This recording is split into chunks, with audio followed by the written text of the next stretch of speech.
Welcome back. Well, we had to cut out of that program because right now the sacked minister of the Aam Aadmi Party, Kapil Mishra, is going to be addressing the press in just a short bit. In fact, we're just going to cut to that.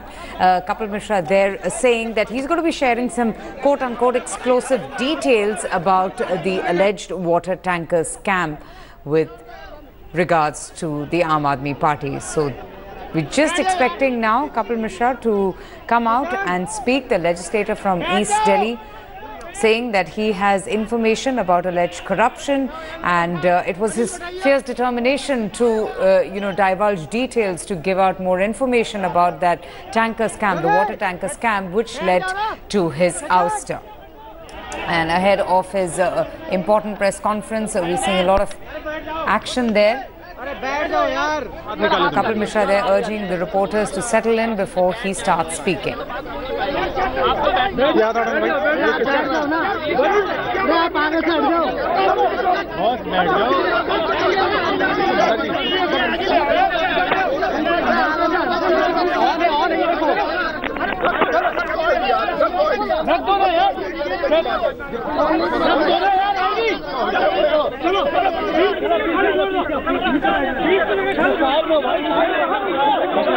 Just waiting there for the big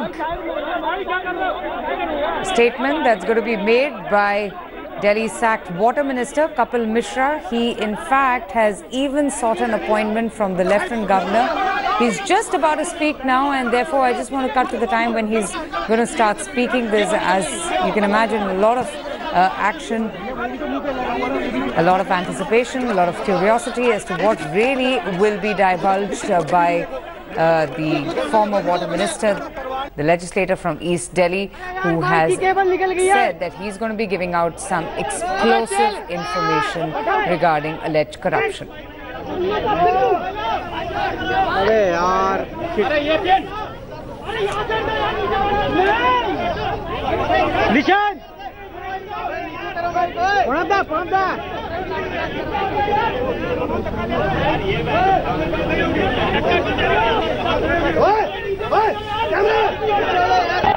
Okay, the sacked Delhi water minister Kapil Mishra just about to speak, just about to reveal those big names. Let's listen in. He is speaking. He is right now just asking the reporters to settle down, to maintain silence before he starts speaking.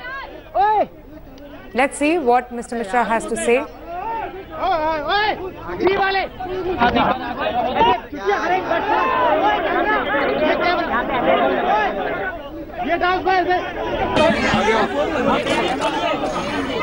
मैं अभी राष्ट्रपिता महात्मा गांधी की समाधि पर आया। महात्मा गांधी की समाधि पर आकर बहुत ऊर्जा मिलती है, बहुत ताकत मिलती है।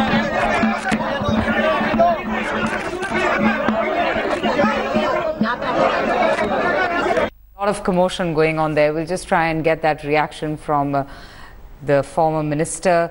In fact, the Deputy Chief Minister Manish Sisodia also saying that, well, he did work hard, but the water management was not up to the mark, saying that there have been complaints, but it is Kapil Mishra who said that there are some big names behind that corruption. Let's listen. On record और बापू की समाधि के सामने, आम आदमी party मेरी party है, कार्यकर्ताओं की पार्टी है, ईमानदारी के लिए भ्रष्टाचार के खिलाफ संघर्ष करने वाले लोगों की पार्टी है। आम आदमी पार्टी ना मैं छोड़ूंगा और ना कोई मुझे इस पार्टी से निकाल सकता है। कपिल जी, पूरी बात बोलने दीजिए। दूसरी बात मैं ये कहना चाहता हूँ कि पूरी की पूरी कैबिनेट का अकेला ऐसा मंत्री हूँ जिसके ऊपर भ्रष्टाचार का कोई मामला नहीं है, जिसके ऊपर किसी भ्रष्टाचार के मामले की जांच नहीं चल रही, जिसके ऊपर सीबीआई का कोई केस नहीं है, और जिसने अपने किसी भी बेटी को, रिश्तेदार को किसी भी पद पर नहीं रखा। पिछले 2 साल से एक भी भ्रष्टाचार का मामला नहीं है। ऐसा मैं अकेला मंत्री हूँ पूरी कैबिनेट का। तीसरी बात, क्योंकि ये बात कही गई, अपनी बात रखने से पहले मैं कुछ बातें कह देना, क्योंकि ये बात बार बार कही गई कि पानी के कुछ समस्याएं आ रही थी, इनके कारण हटाने का निर्णय लिया गया। तो मैं ये कहना चाहता हूं कि पिछले 2 साल में अरविंद केजरीवाल जी और मनीष सिसोदिया जी के जितने भी इंटरव्यू हैं और बयान हैं पानी के बारे में, नगर निगम चुनाव के दौरान उन्होंने जितनी बार पानी के मुद्दों पर चर्चा की है, और कल जब तक मैंने एंटी करप्शन ब्यूरो को लेटर नहीं लिखा उससे पहले तक जब भी उन्होंने पानी के बारे में बोला है, अपने खुद के बयानों को सुने, अपने खुद के इंटरव्यू को देखें, तो क्या वो पिछले 2 साल से दिल्ली की जनता को लगातार झूठ बोल रहे थे, या कल किसी चीज को पर्दे में छुपाने के लिए झूठ बोलना उनकी मजबूरी बन गई? तीसरी चीज मैं ये कहना चाहता हूँ, टैंकर घोटाले के ऊपर मैंने इससे पहले एक चिट्ठी लिखी थी। जब मैं मंत्री बना था, मंत्री बनने के 1 महीने के अंदर, ये एक रिकॉर्ड है, मंत्री बनने के 1 महीने के अंदर मैंने शीला दीक्षित के खिलाफ 400 करोड़ के घोटाले की रिपोर्ट तैयार की थी, और जिस दिन वो रिपोर्ट मैंने माननीय मुख्यमंत्री महोदय को भेजी, उस दिन क्या किया गया वो पूरे देश के सामने है। और कल जब दोबारा मैंने एंटी करप्शन ब्यूरो से मिलने का टाइम मांगा, उसके बाद क्या हुआ ये भी पूरे देश के सामने है। चौथी चीज मैं ये कहना चाहता हूँ जो सबको समझनी होगी। एक सवाल ये उठाया जा रहा है कि मंत्री पद से हटने के बाद मैं बोल रहा हूँ, ये ऐसा नहीं है, क्योंकि मंत्री पद से हटा नहीं था कल सुबह में, और मेरे हटने की कोई चर्चा भी नहीं थी। एंटी करप्शन ब्यूरो को लेटर लिखने के बाद मैं सीधा अरविंद केजरीवाल जी से मिलने गया, जितनी बातें मेरे मन में थी वो सारी उनको बताई। उसके बाद विधायकों की एक मीटिंग भी हुई, और इस सब में पूरे दिन में कहीं भी मेरे हटने की कोई खबर नहीं थी। तो मेरे बोलने के बाद हटाया गया है, हटाने के बाद नहीं बोल रहा हूँ, ये ऑन रिकॉर्ड है। इस चीज को मेरे ट्विटर पे मेरे लेटर रिलीज करने के टाइम से देखा जा सकता है। पहले मैंने एंटी करप्शन ब्यूरो से टाइम मांगा है, पहले मैं अरविंद केजरीवाल जी से मिला हूं, उसके बाद हटाया गया है। पहले हटाया गया उसके बाद बोला हो, ऐसा नहीं है। तो ये टाइमिंग बहुत इम्पोर्टेंट है। अब मैं कुछ चीजें कहना चाहता हूं जो ध्यान से सुननी होंगी आपको, क्योंकि मैं उपराज्यपाल महोदय से मिलकर आया हूं। संविधान की मैंने शपथ ली थी, और उस संविधान की शपथ के तहत मेरी ये जिम्मेदारी थी कि जो मैंने अपनी आंखों से देखा है वो मैं उपराज्यपाल महोदय को बताऊं। पिछले काफी लंबे समय से कई तरह के भ्रष्टाचार के मामलों की चर्चा चल रही थी। फंडिंग के ऊपर, पंजाब के चुनाव के ऊपर, दिल्ली की सरकार के ऊपर कई तरह के केस भी होते थे।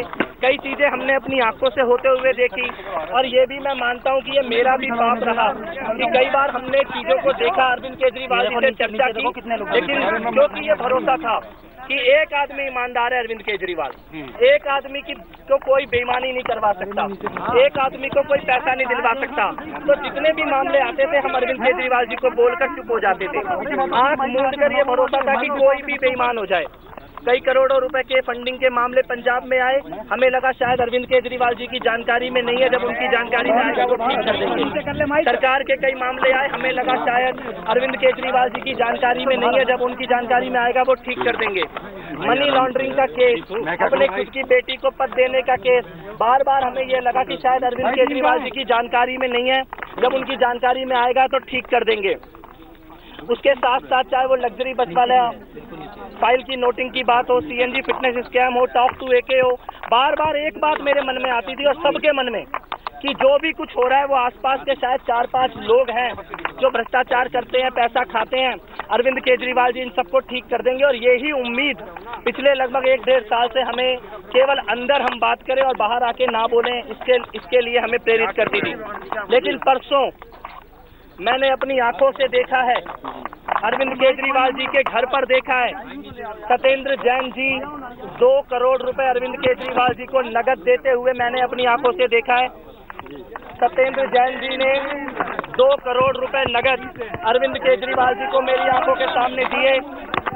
मैंने अरविंद केजरीवाल जी से पूछा कि ये क्या है, तो उन्होंने जवाब देने से मना कर दिया, और उन्होंने कहा कि राजनीति में कुछ बातें होती हैं जो बाद में बताई जाएंगी। मैं पूरी रात सो नहीं पाया। सुबह मैंने एंटी करप्शन ब्यूरो को लेटर लिखा कि टैंकर घोटाले पे मिलना चाहता हूँ। मैंने ये मन बना लिया था कि संवैधानिक पद की शपथ होने के नाते जितनी जानकारी मेरे पास है सब एंटी करप्शन ब्यूरो को दूंगा। फिर मेरी आत्मा ने ये कहा कि एक बार अरविंद केजरीवाल जी से मिलकर ये बात उन्हें कहनी जरूरी है। मैंने अरविंद केजरीवाल जी से ये कहा कि जो भी हुआ है, जो भी पैसों की बात है, वो किसका पैसा है, वो पैसा कहाँ से आया सत्येंद्र जैन के पास, और वो नगद पैसा क्यों था। आप सारे विधायकों को बुलाकर और कार्यकर्ताओं को बुलाकर इस संबंध में सारे कागज जनता के सामने रखें। आप बताएं कि वो पैसा कहां से आया, और अगर आप क्षमा, हो सकता है गलती हुई हो, गलती सबसे होती है, अरविंद केजरीवाल जी भी एक इंसान है, हो सकता है उनसे गलती हुई हो, मैंने कहा आप क्षमा मांगे, जानकारी दें। तो उसके अलावा कोई और विकल्प नहीं है। संवैधानिक पद में होने के नाते मेरे को एंटी करप्शन ब्यूरो को ये बात बतानी होगी, और ये बात कहकर मैं अरविंद केजरीवाल जी के घर से वापस आ गया। उसके बाद विधायकों की मीटिंग हुई। मुझे लगा विधायकों की मीटिंग में अरविंद केजरीवाल जी इस संबंध में चर्चा करेंगे, पर उन्होंने कोई चर्चा नहीं की। और उसके बाद रात को जो खबर आई, अभी तक भी आधिकारिक तौर पर शिष्टाचार के तहत भी मेरे को बुला के उसकी जानकारी नहीं दी गई। मैं कुछ बातें कहना चाहता हूँ। मनी लॉन्ड्रिंग के मामले में, मनी के मामले में कई ऐसे जानकारियां हैं सत्येंद्र जैन जी के बारे में जो सबको मालूम है। किस प्रकार से जमीनों का सौदा किया गया मंत्री रहते हुए और मंत्री रहने से पहले, किस प्रकार से बेटी को और रिश्तेदारों को पदों पर रखा गया। और माननीय सत्येंद्र जैन जी ने मेरे से खुद व्यक्तिगत तौर पर एक बात बताई कि अरविंद केजरीवाल जी के किसी सगे रिश्तेदार की जमीन के लिए 50 करोड़ की डील उन्होंने कराई है। मैंने ये बात भी अरविंद जी को जाके बताई, तो उन्होंने कहा कि ये बात झूठ है और तुम्हें मुझ पर भरोसा होना चाहिए। तब मैंने कहा था कि मुझे आप पर आंख मूंद कर भरोसा है, लेकिन अपनी आंखों से कैश देखने के बाद चुप रहना मेरे लिए संभव नहीं था। कुर्सी जाती है तो जाए, प्राण चला जाए, बापू की समाधि के सामने खड़े होकर जिम्मेदारी से कह रहा हूँ, प्राण भी चला जाए तो चुप नहीं रहूंगा, और चुप कोई नहीं रहेगा। मैंने माननीय दोस्त, पहले तो मैं आपको अपनी जानकारी देता हूँ अपने बारे में। सन 2004 से आंदोलनकारी हूँ। जैसिका लाल हत्याकांड के केस में आंदोलन की शुरुआत करने वालों में से हूँ। कॉमनवेल्थ घोटाले के खिलाफ सत्याग्रह किया था। कॉमनवेल्थ घोटाले के खिलाफ किताब लिखी थी, जिसमें अरविंद केजरीवाल जी, प्रशांत भूषण जी, सब लोग खुद आए थे लॉन्च करने के लिए। 15 साल से आंदोलनों से जुड़ा हुआ हूँ। इंडिया अगेंस्ट करप्शन का फाउंडर मेंबर हूँ। जब 10 लोग बैठे थे इंडिया अगेंस्ट करप्शन का नामकरण करने के लिए, तब से इंडिया अगेंस्ट करप्शन से जुड़ा हुआ हूँ। आम आदमी पार्टी का पहले दिन से कार्यकर्ता हूँ। अपनी नौकरी छोड़कर आम आदमी पार्टी में आके चुनाव लड़ा, हारा, उसके बाद जीता। पहले शायद तोमर साहब को मंत्री बनाया गया, तोमर साहब को सर्टिफिकेट दिया गया कि इनके सारे कागज ठीक हैं, मैंने खुद देख लिए, फिर तोमर साहब भी हटे। उसके बाद आज सत्येंद्र जैन जी को भी सर्टिफिकेट दिया जा रहा है ईमानदारी का, लेकिन कागज मैंने भी देखे हैं, अपने हाथों से उनको कैश लेते हुए मैंने देखा है। और कैबिनेट में 2 साल होते हुए ऑन रिकॉर्ड दिल्ली के उपराज्यपाल महोदय को बयान देकर आया हूँ। चाहे सीबीआई में, एंटी करप्शन ब्यूरो में, किसी भी एजेंसी के सामने खड़े होकर जितने भी बयान देने हैं अपनी व्यक्तिगत, तो यही सबसे बड़ा सबूत होता है जब एक कैबिनेट का 2 साल का साथी, 15 साल का आंदोलन का साथी अपनी आंखों से बोली हुई चीज को उपराज्यपाल को ऑन रिकॉर्ड, बयान या आरोप नहीं है, ऑन रिकॉर्ड उपराज्यपाल महोदय को देकर आया हूँ। और इसके बाद एसीबी, सीबीआई सबको बताऊंगा जाकर। तो तीसरी बात, ये केवल 1 मिनट साहब, उनके घर के अंदर कैश का लेन देन हुआ है, मैं बयान दूंगा। और सत्येंद्र जैन जी के जितने भी रिकॉर्ड है, मेरे को लगता है वो जनता के सामने लाने बहुत जरूरी है। जो सत्येंद्र जैन जी के भ्रष्टाचार को बचाने की कोशिश और खुद कैश लेने की क्या जरूरत आ पड़ी, ऐसा क्या प्रयोग था उस कैश का। तीसरी चीज जो मैं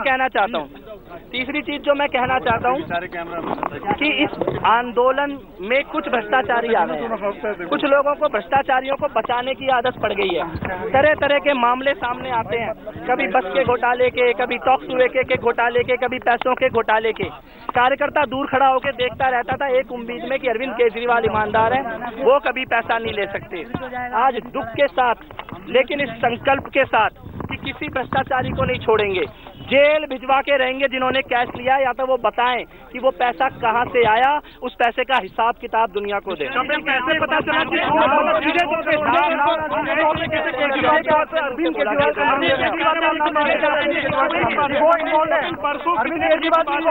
एलजी साहब को सारे डिटेल दिए मैंने। मैं